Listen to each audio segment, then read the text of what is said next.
Line उत्तर America और दक्षिण America को जोड़ रही है, क्या है हमारी पनामा जल संधि।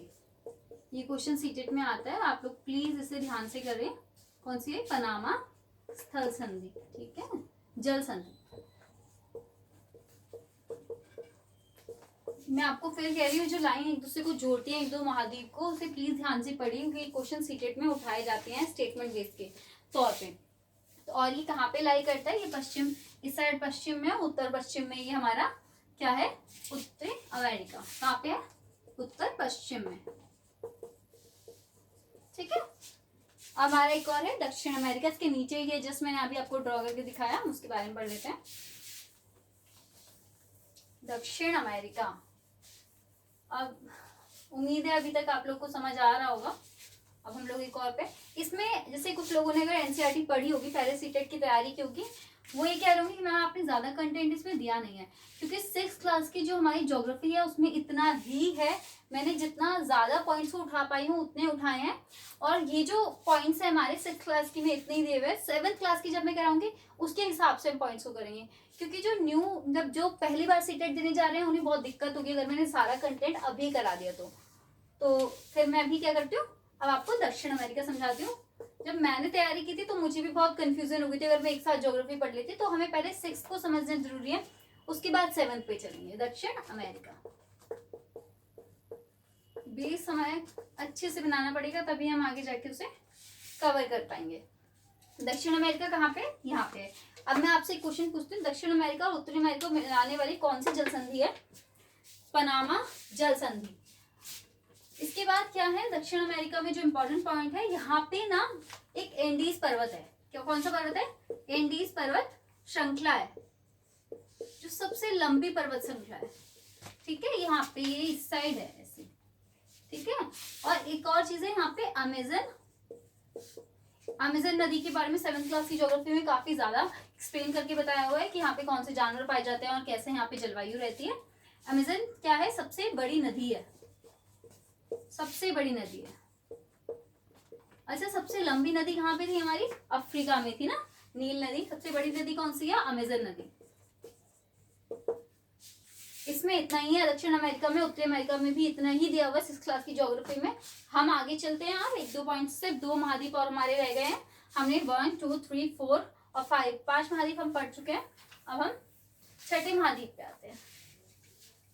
प्लीज इस चैप्टर को ध्यान से पढ़िए, चैप्टर बहुत इंपॉर्टेंट है। आपके 8th क्लास तक ये चैप्टर दिया हुआ है, 6th में भी दिया हुआ है, 7th में भी दिया हुआ है और 8th में भी ये दिया हुआ है। तो अब हम जो हमारा 7th महाद्वीप है वो है हमारा ऑस्ट्रेलिया। कौन सा है? ऑस्ट्रेलिया।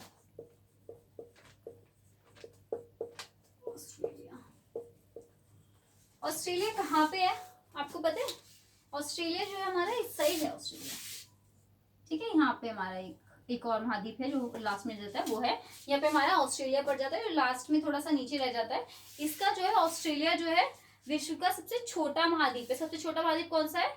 ऑस्ट्रेलिया। कौन सा है सबसे छोटा महाद्वीप? कौन सा है हमारा सबसे छोटा महाद्वीप है, ठीक है।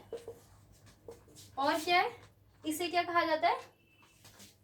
इसका एक और नाम है जिसे हम कहते हैं, क्योंकि ये सबसे छोटा है इसलिए हम इसे कहते हैं द्वीपीय महाद्वीप। द्वीपीय महाद्वीप, इस नाम को भी याद कर लीजिए। कौन से महाद्वीप को द्वीपीय महाद्वीप के नाम से भी जाना जाता है? कौन सा महाद्वीप है हमारा? ऑस्ट्रेलिया महाद्वीप, ठीक है। तो अब हम आगे चलते हैं, अंटार्कटिका पे हम आते हैं।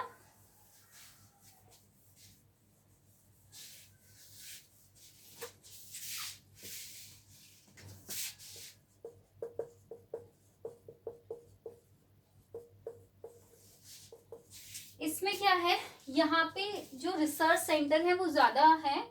यहाँ पे इंडिया के भी रिसर्च सेंटर है और जो बाकी महाद्वीप है वहाँ पे, मतलब उनके भी रिसर्च सेंटर यहाँ पे पाए जाते हैं। यहाँ पे जो रिसर्च सेंटर जो है हमारे, कौन कौन से हैं जो भारत के हैं? वो है, पहला है गंगोत्री, दूसरा है मैत्री, ठीक है। 2 क्या है यहाँ पे? रिसर्च सेंटर है। और ये कहाँ पे हमारा? इस साइड है, तो ये दक्षिण साइड में। दक्षिण साइड में मैंने आपको एक बार बताया था ग्लोब बता के, बना के कि यहाँ पे हमारी सूर्य की किरणें सीधी पड़ती है, यहाँ पे गर्मी होती जाती है, यहाँ पे सबसे नीचे जो यहाँ पे आएंगे वो क्या होंगे, इस पे ठंडे एरिया, इसलिए यहाँ पे हमेशा बर्फ रहती है। और एक और मोस्ट इम्पॉर्टेंट जो पॉइंट इसमें से सीटेट ने उठाया था पिछले साल कहीं पे, वो था कि जो ऐसा कौन सा महाद्वीप है जहाँ पे जीवन संभव नहीं है, मतलब यहाँ पे मानव रहना मुश्किल है, वो ये वाला महाद्वीप है। ठीक है, यहाँ पे मानव अपना जो सामान्य जीवन है वो नहीं जी सकते, क्योंकि यहाँ पे बहुत ज्यादा ठंड होती है, यहाँ पे बर्फ की वो है, तो यहाँ पे संभव नहीं है। तो इसके साथ हमारे 7 महाद्वीप खत्म होते हैं। अब हम क्या करेंगे, हमारे महासागर हम कंटिन्यू करते हैं। हमने क्या किया था, सबसे पहले भूमंडल को समझा था। भूमंडल में हमने 2 चीजें देखी थी जो हमारी सतह पर है, कौन कौन से महाद्वीप, 7 महाद्वीप जो हम पढ़ चुके हैं। और अब हमारे आते हैं 4 महासागर। तो सबसे पहला जो महासागर का नाम लेते ही आपके दिमाग में आता है कौन सा है, प्रशांत महासागर। सबसे बड़ा जो महासागर है हमारा कौन सा है, प्रशांत महासागर।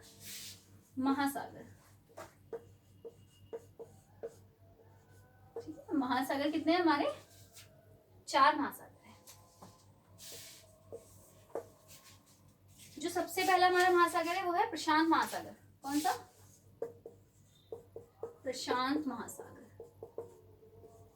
ये हमारा पहला महासागर है। प्रशांत महासागर जो है वो 1/3, जैसे एशिया था वैसे ही 1/3 पार्ट को घेरे हुए है, बड़े भाग को घेरे हुए है।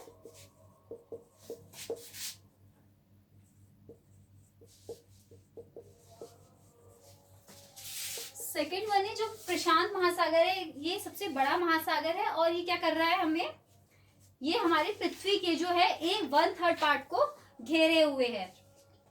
और क्या है, पृथ्वी का ये सबसे गहरा महासागर है, मोरियाना गर्त है। प्रशांत महासागर कैसा है, जैसे मैंने अभी आपको क्या दिखाया था, एक वर्ल्ड मैप दिखाया था ना, ये वर्ल्ड मैप मैंने आपको दिखाया था, यहाँ पे एशिया था, यहाँ पे ये था। तो यहाँ पे सबसे जो गोलाकार है ना, सारे में पानी किसका है, प्रशांत महासागर का ये पानी है। यहाँ पे कौन सा है, ये कौन सी शेप में है, गोलाकार शेप में, वृत्ताकार में आप लिख सकते हैं, वृत्ताकार के आकार का कौन सा महाद्वीप है हमारा, प्रशांत महासागर। ये वृत्ताकार में है, गोलाकार में, इसीलिए तो इसे सारे महाद्वीप को घेरा हुआ है और सबसे बड़े भाग में है। तो और क्या है हमारा प्रशांत महासागर के बारे में, 2 चीजें हैं। जो पहला, ये हमारे सबसे बड़े भाग को घेरे हुए है, दूसरा हमारा ये वृत्ताकार शेप का है, गोल आकार का है, जिससे ये सारे महासागर जो हमारे महाद्वीप थे उन सबके चारों ओर हमें दिखता है। इसका जो जल है वो चारों हमारे जो भी महाद्वीप थे उनके चारों ओर इसका जल पाया जाता है। इसके बाद ये आता है कि हमारा दूसरा महासागर जो है हमारा, वो है अटलांटिक महासागर। कौन से शेप का है ये प्रशांत महासागर, वृत्ताकार का, गोलाकार का। इसके बाद हमारा एक और जो महासागर आता है दूसरा, वो है अटलांटिक।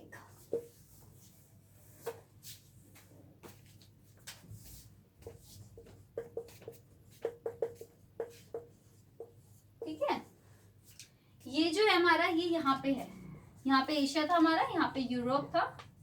ठीक है, ये ऐसे करके, ये किस शेप में, एस की आकृति में, किस में है, एस आकार का कौन सा हमारा महासागर है, वो है हमारा अटलांटिक महासागर,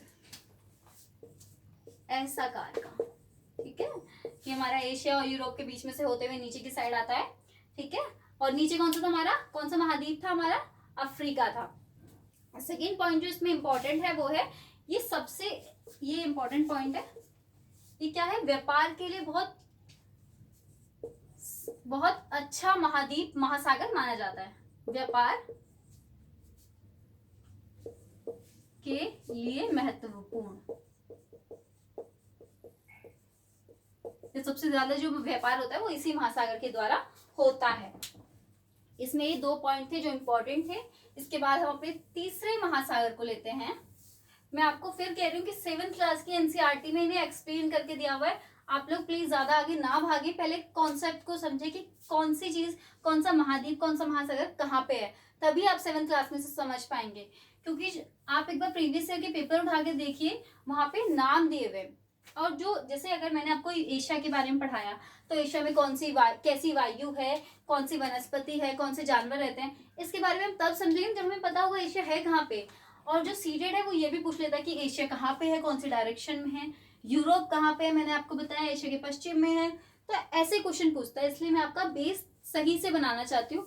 उसके बाद हम आगे कंटिन्यू करेंगे 7th क्लास की ज्योग्राफी को। अभी 6th के पॉइंट ऑफ व्यू से आप प्लीज इसे पढ़िए। इसके बाद हमारा, मैंने आपको बताया हिंद महासागर, ये हमारा कौन सा महासागर है, तीसरा है ना। हिंद महासागर जो है हमारा, ये कौन सी शेप का है, ये ट्राइंगल शेप का है। कौन सी का है, ट्राइंगल शेप का है, ठीक है।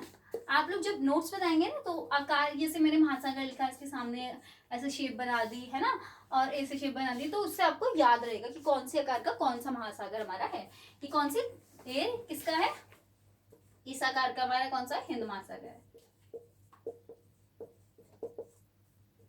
हिंद महासागर हमारे किसी देश के नाम पे पड़ा है, किसके नाम पे, हिंदुस्तान के नाम पे कौन सा हमारा हिंद महासागर का नाम दिया गया था। इसके बाद इसमें सिर्फ एक ही पॉइंट इंपॉर्टेंट रह जाता है कि एशिया, उत्तरी अमेरिका और ये अफ्रीका, सिर्फ इन तीनों को घेरे हुए, इसलिए ट्राइंगल शेप में बनता है। इसकी जो आकृति है वो ट्राइंगल शेप की है। इसके बाद एक और हमारा रह जाता है आर्कटिक, ठीक है, आर्कटिक महासागर। इसके जो पॉइंट्स है वो है, ये सबसे छोटा महासागर, मतलब छोटा महासागर है ये, जैसे प्रशांत महासागर और हिंद महासागर थे बड़े बड़े, ये उस आकार का नहीं है, छोटा महासागर है। इसमें क्या है, ये हमारा प्रशांत महासागर जो है, हमारा प्रशांत महासागर चारों तरफ है, उससे जुड़ा हुआ है, प्रशांत महासागर से ये जुड़ा हुआ है। कौन सा महासागर हमारा प्रशांत महासागर से जुड़ा है, ये क्वेश्चन आ जाता है। प्रशांत महासागर से जुड़ा है। अब जुड़ा है तो कोई संधि भी होगी, है ना, जिससे ये जुड़ा होगा, उसको हम कहते हैं बेरिंग जल संधि।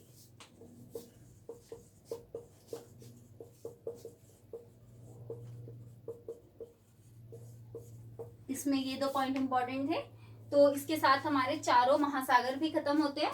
अब हम क्या करेंगे, वायुमंडल के बारे में पढ़ेंगे। तो यहाँ तक का आप लोग प्लीज ध्यान से पढ़िए, एक बार एनसीईआरटी से इसकी रीडिंग जरूर लीजिए। अब इसको मैं रफ करती हूँ, हम थोड़ा आगे चलते हैं।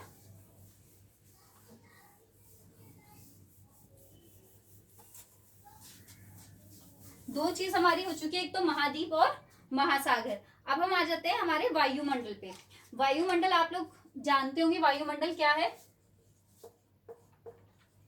वायुमंडल क्या है, एक हवा, एक गैस है, ऐसी गैसें हैं जो हमारी पृथ्वी के चारों ओर घूमती है, पृथ्वी के अंदर, जिससे हम सांस लेते हैं। ऑक्सीजन हम लेते हैं, है ना, और कौन सी, नाइट्रोजन और कार्बन डाइऑक्साइड और भी अन्य गैसें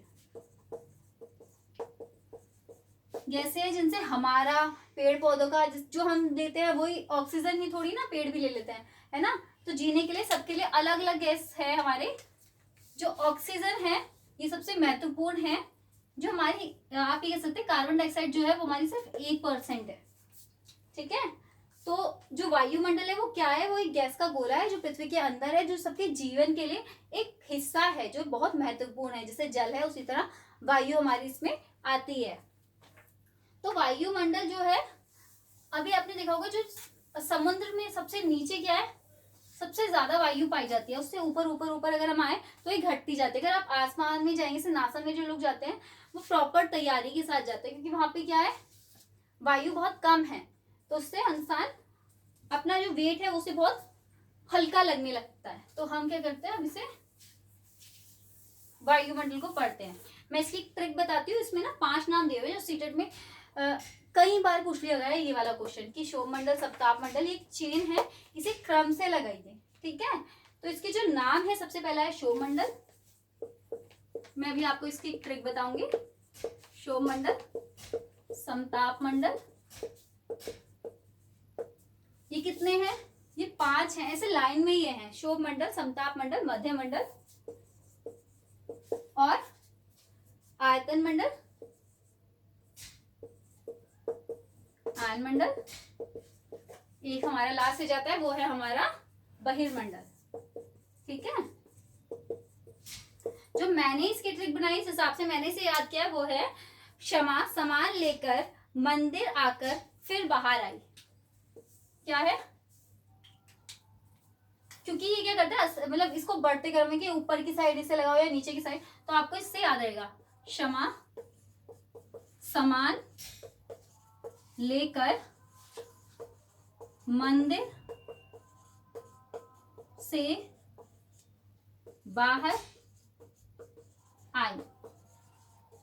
तो अभी आप देखेंगे क्षमा से समताप शोभ मंडल हमारा बन जाता है, और समान से समताप मंडल हमारा बन जाता है, और मंदिर से मध्य मंडल बन जाता है। आयतन से मंदिर से सामान लेकर बाहर आई।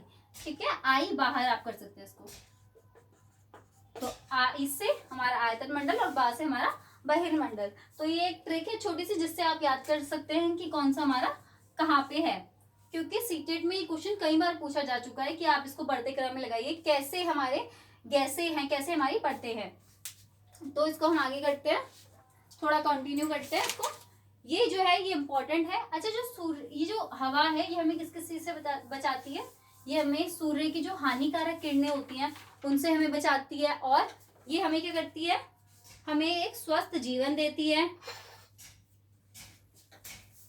जो वायुमंडल में मैं आपको मेन पार्ट बताऊंगी वो यही वाला है कि शोभ मंडल, सप्ताह मंडल, इसको एक क्रम में लगाइए, कैसे काम करते हैं।